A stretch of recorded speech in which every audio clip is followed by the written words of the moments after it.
A woman with ties to a right-wing activist group falsely claimed to the Washington Post that Roy S.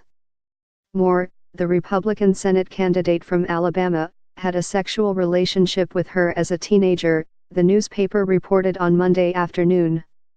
The woman, identified by the paper as Jamie T.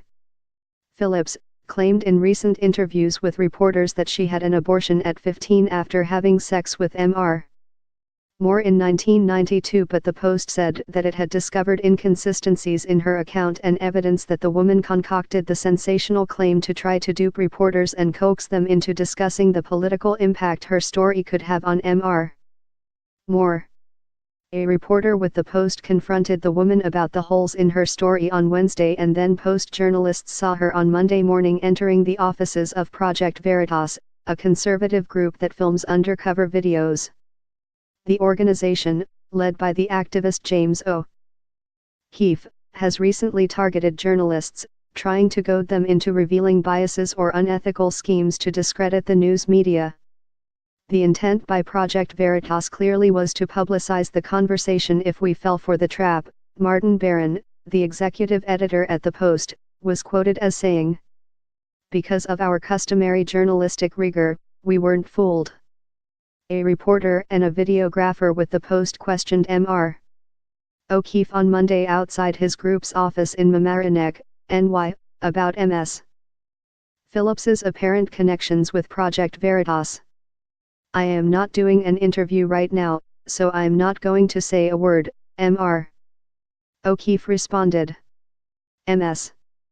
Phillips first contacted the Post in a mysterious email on November 9. The newspaper reported.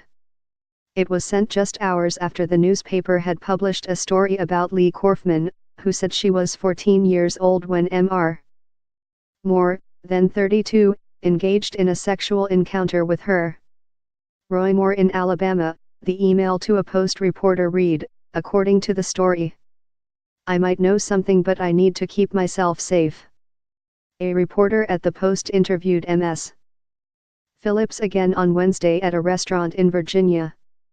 In that interview, which was partly recorded on video by the Post, the reporter pressed Ms. Phillips about apparent inaccuracies in her past work experiences and about why she had decided to contact the newspaper. The woman then said she no longer wanted to participate in the story. While researching the woman's account, the Post found a GoFundMe fundraising page under the same name as the woman. That woman said she was moving to New York for a new job. I've accepted a job to work in the conservative media movement to combat the lies and deceit of the liberal museum, the page said, according to the Post. I'll be using my skills as a researcher and fact-checker to help our movement. The apparent elaborate effort to dupe the Post into publishing false claims about Mr. Moore follows similar schemes to discredit the newspaper and other news media.